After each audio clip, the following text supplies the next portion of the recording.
Assalamualaikum warahmatullahi wabarakatuh. Saya ingin bercakap berkenaan dengan pengurangan cukai.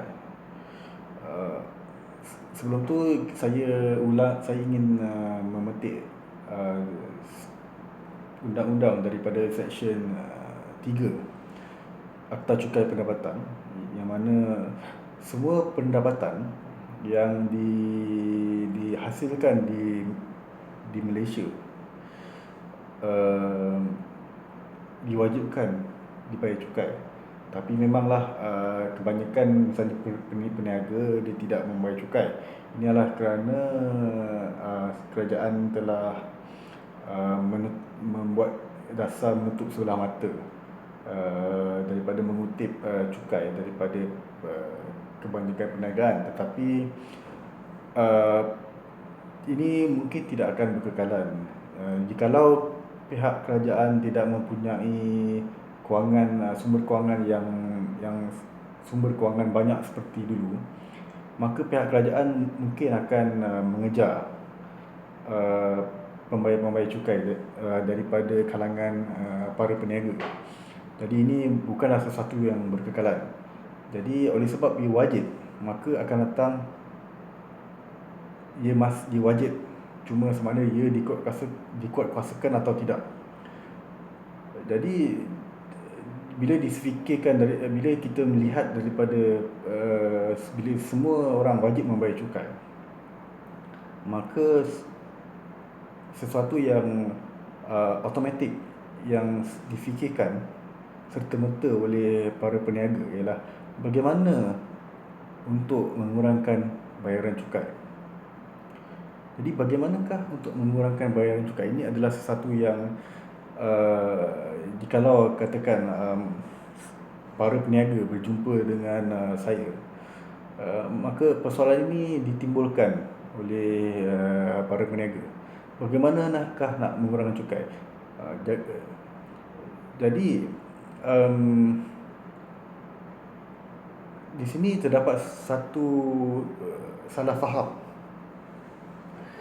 Sebenarnya tidak ada apa yang kita panggil sebagai pengurangan cukai. Sebelum tu saya nak menerangkan terdapat 3 jenis keadaan di dalam apa yang dikatakan sebagai pengurangan cukai. Pertama ialah apa yang kita panggil sebagai tax evasion. Di dalam bahasa Inggerisnya tax evasion. Tax evasion ialah lari cukai. Tax evasion, dia mengelak cukai, melarikan diri daripada cukai. Maksudnya dia wajib membayar cukai, tetapi dia tidak membayar cukai dengan banyak cara. Mungkin dia menyorokkan dokumen, dia tidak mengisytiharkan pendapatannya, dan banyak lagi lah. Itu bermaksud pengelakan cukai. Jadi kalau kita lihat dalam keadaan sekarang ini, sejak dulu sampai sekarang, para peniaga wajib membayar cukai tetapi tidak membayar cukai. Dia tidak pun ada akaun. Jadi kalau tidak ada akaun, macam mana nak bayar cukai? Jadi para peniaga sebenarnya melarikan diri daripada cukai. Cuma buat masa sekarang, pihak lembaga hasil masih menutup sebelah mata. Jadi itu adalah lari cukai. Lari cukai adalah satu jenayah, satu kesalahan yang boleh dipenjara. Satu lagi ialah bentuk pengurangan cukai ialah apa yang kita panggil sebagai perancangan cukai. Perancangan cukai ini saya sebenarnya inilah yang kita selalunya sering salah faham. Saya gemar untuk mengkategorikan perancangan cukai ni kepada 2 jenis. Pertama, pematuhan cukai ataupun tax compliance. Kedua ialah yang kita panggil sebagai tax planning, perancangan cukai. Jadi tadi saya kata ada 3 cara mengurangkan cukai. Pertama, lari cukai, tax evasion, yang mana ialah satu bentuk kesalahan. Dua lagi, tax planning dan tax compliance tidak menjadi satu kesalahan. Jadi kalau kita nak mengelak membayar cukai, cara yang kita boleh pilih adalah sama ada dua ini, tax planning ataupun tax compliances. Tetapi ini adalah saya punya istilah. Tapi tax compliance ialah satu istilah yang sebenarnya wujud. Tax compliance ataupun pematuhan cukai ialah cara-cara mematuh kepada peraturan, cara-cara kita patuh kepada ataupun kita mengikut peraturan cukai. Sebenarnya ia istilah yang wujud. Misalnya, kalau kita nak mematuh cukai, kita mesti mengira cukai dengan betul. Untuk mengira cukai secara betul, kita perlu mempunyai akaun. Jadi apabila kita menyediakan akaun, kita secara automatik kita adalah mematuhi peraturan cukai ataupun tax compliance. Tapi ini bukan sebenarnya dalam istilah yang kajian dalam bidang percukaian. Ia bukanlah satu cara untuk mengurangkan cukai, tetapi nanti akan saya terangkan kenapakah tax compliance sebenarnya boleh mengurangkan cukai dalam keadaan di negara kita ini, iaitu pada masa sekarang. Satu lagi cara untuk mengurangkan cukai ialah tax planning. Tax planning ialah bermaksud dalam bahasa Melayu ialah perancangan cukai. Ini memang di dalam, kalau kita belajar percukaian, memang kita sebenarnya ada dua kategori untuk mengurangkan cukai, iaitu tax compliance, tax evasion, melarikan diri cukai, ataupun tax mitigation atau tax planning, merancang cukai. Ada dua, tapi saya tambah lagi satu, tiga. Okey, jadi saya kembali balik kepada tax compliance tadi. Seperti saya katakan tadi, rata-rata peniaga di Malaysia tidak membayar cukai. Walaupun syarikat sekalipun, mereka tidak membayar cukai. Jadi dengan kata lain, tidak ada compliance ataupun tidak ada pematuhan, tidak ada account. Jadi apa yang kita kata sebagai tidak mematuhi atau tidak mematuhi sebenarnya ialah setiap tahun kita wajib mengisytiharkan pendapatan kita dan mengira cukai. Dan cukai ini diisytiharkan melalui cara dengan mengisi borang. Misalnya bagi seorang pekerja, mereka mesti menghantar borang BE, mengira cukai, dan menghantar borang BE kepada pihak lembaga hasil. Di pihak syarikat, dia akan menghantar borang C. Di pihak peniaga, misalnya milik peniaga biasa, enterprise, dia menghantar borang B. Di pihak perkongsian, borang P. Perkongsian liability terhad, borang PT. Bukan bermas Sautin atau orang luar yang datang ke Malaysia dan buat pendapatan, borang M. Ini adalah borang-borang yang kita perlu isi dan isytiharkan kepada pihak lembaga hasil. Jadi apabila kita menghantar borang ni, bermakna kita adalah sebahagian besar mematuhi sebahagian daripada peraturan percukaian ataupun tax compliance. Tapi oleh sebab di dalam keadaan sekarang ni, rata-rata peniaga, orang bekerja sekalipun ataupun peniaga, tidak menghantar borang. Jadi para peniaga enterprise selalunya terlepas kerana pihak lembaga hasil menutup sebelah mata. Tetapi bagi pihak syarikat dan juga pihak pekerja, dia tidak ada cara untuk melarikan diri. Tapi sebenarnya pihak peniaga enterprise sekalipun dan juga pekerja ataupun syarikat, mereka wajib menghantar borang ini, dan jikalau mereka tidak menghantar borang ini, mereka tidak patuh. Jikalau tidak patuh, mereka memang boleh dikenakan penjara dan sebagainya mengikut akta. Tetapi Di dalam Akta Cukai Pendapatan terdapat satu section yang dipanggil sebagai Section 90. Section 90 memberi kuasa yang mana jikalau kita tidak menghantar borang, kita kita mesti mengira kita sendiri punya cukai. Tetapi jikalau kita tidak menghantar, maknanya kita tak mengira cukai. Jikalau kita tidak mengira dan menghantar cukai kita, maka Ketua Pengarah Hasil Dalam Negeri akan tolong kirakan cukai kita. Jadi dengan kata lain, Section 90 bermaksud kalau kita tidak mengira cukai kita dan tidak menghantar cukai, maka pihak lembaga hasil akan mengirakan cukai untuk kita. Apabila pihak lembaga hasil mengira cukai, tentulah jikalau kita mengira cukai sendiri, kita tahu berapa banyak pendapatan kita yang sebenar dan juga berapa banyak perbelanjaan kita atau kerugian yang kita telah alami. Dan ini boleh ditolak dan dia akan ada bayaran tertentu yang pastinya lebih akan mengurangkan bayaran cukai kita.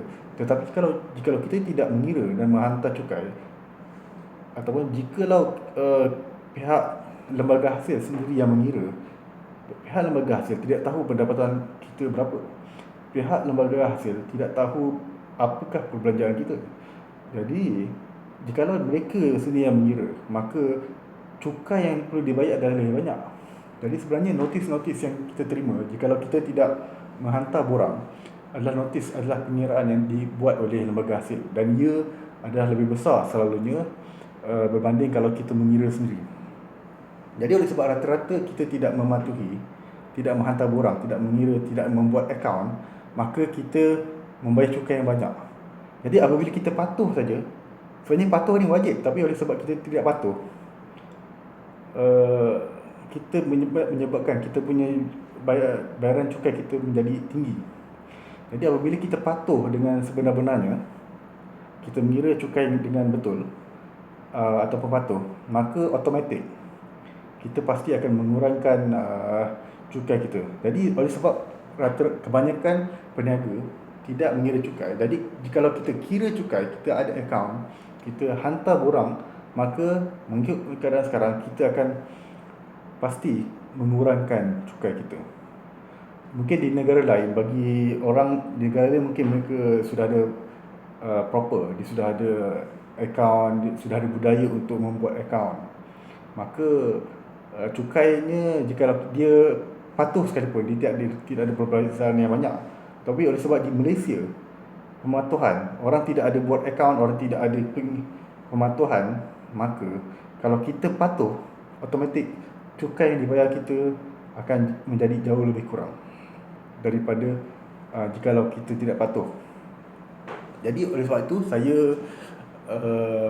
membuat satu lagi kategori, iaitu pematuhan, tax compliance. Jadi jikalau anda patuh kepada peraturan cukai, anda buat akaun dengan betul, maka anda dapat mengurangkan cukai. Ini hanya terdapat di Malaysia. Mungkin di negara maju mereka dah memang sedia ada patuh, tapi sebab Malaysia tidak patuh, kalau kita patuh, kita akan mengurangkan bayaran cukai kita. Okay. Dan satu lagi ialah perancangan cukai. Ini adalah perancangan cukai ialah satu kaedah mengurang cukai, di mana kaedah tersebut tidak bertentangan dengan undang-undang. Dan ini diamalkan oleh negara-negara maju. Okey. Bila kita kata perancangan cukai, merancang bermaksud merancang ialah kita melakukan sesuatu sebelum masanya. Jadi dengan kata lain, jikalau kita merancang cukai, kita mesti merancang sebelum ianya berlaku. Misalnya, jikalau kita ada membuat satu perbelanjaan, kemudian selepas kita berbelanja, baru kita berfikir, macam mana nak mengurangkan cukai, maka itu bukan perancangan cukai. Perancangan cukai bermaksud, misalnya pada tahun 2017, belum bersampai lagi, tahun 2017 punya perbelanjaan dan pendapatan, kita kena fikir pada tahun 2016. Jadi kalau kita merancang perbelanjaan dan pendapatan kita, jikalau kita merancang perniagaan kita, misalnya untuk 2017, kita rancang pada tahun 2016, maka itu dipanggil sebagai perancangan cukai. Perancangan kita look forward, kita memandang ke hadapan sebelum kita buat sesuatu. Bukan kita dah buat baru kita nak merancang. Itu bukan perancangan. Jadi jikalau anda, selalunya saya bila memberikan penerangan tentang cukai, pihak yang membayar cukai ni, peniaga, dia akan tanya kepada saya, oh, macam mana nak menjimatkan cukai? Kami dah nak sudah musim untuk menghantar borang cukai. Jadi tolong beritahu kami bagaimana caranya untuk menjimatkan cukai, merancangkan cukai. Jadi kalau tuan dapat bagi tahu cara merancang dan menjimatkan cukai, kami akan beritahu kepada kawan-kawan kami. Tapi ini adalah satu perkara yang mengarut, adalah satu yang dongeng. Kerana perbelanjaan telah pun dilakukan. Jikalau perbelanjaan telah dilakukan, macam mana kita nak merancang cukai? Jadi jikalau kita dah membuat perbelanjaan tu, lebih-lebih lagi kita tidak ada akaun, macam mana kita nak kita tak patuh. Kita tidak patuh dan kita tak merancang. Jadi macam mana kita nak mengurangkan cukai? Perancangan cukai hanya boleh dilakukan sebelum tempoh ataupun sebelum ianya dilakukan. Jadi memang sesuatu yang mengarut jikalau apabila kita sudah berbelanja dan kita nak merancang. Itu tidak logik. Tapi memang budaya tidak logik memang sentiasa berlaku di Malaysia. Jadi di sini dan silalah ikuti penerangan-penerangan saya dalam video-video saya yang lain. Tapi di sini saya ingin tegaskan di sini bahawa kita wajib membayar cukai. Kita tak boleh lari daripada cukai. Walaupun sekarang ni kita lari dengan cara kita tidak mengisytiharkan pendapatan kita, dan kita masih selamat sebab pihak kerajaan masih tutup sebelah mata. Tapi ini bukan selama-lamanya.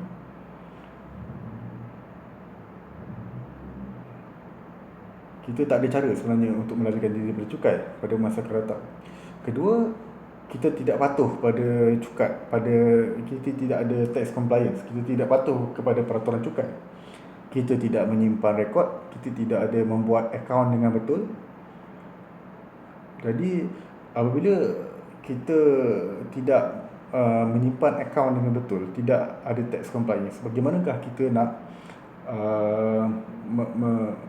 mengurangkan cukai yang kita bayar? Ketiga, kita mempunyai budaya yang di mana kita tidak suka merancang. Kita suka membuat sesuatu pada masa tu dia nak buat, masa itulah buat keputusan. Jikalau kita nak buat perancangan, kita nak merancang untuk mengurangi cukai, kita mesti melakukan sebelum ianya perbuatan itu dibuat. Jadi di sini saya ingin walaupun agak sukar, tetapi saya ingin memahamkan tuan-puan bahawa ini ialah sebenarnya. Jadi oleh sebab itu saya inginlah setelah kalaulah tuan-puan faham tentang apa yang saya terangkan di sini, selepas ini tuan-puan cubalah untuk membuat akaun sekurang-kurangnya, dan juga jikalau tuan-puan hendak mengurangkan cukai dengan lebih banyak, maka perancangan cukai perlu dilakukan. Perancangan cukai ini memerlukan pengetahuan-pengetahuan yang tertentu.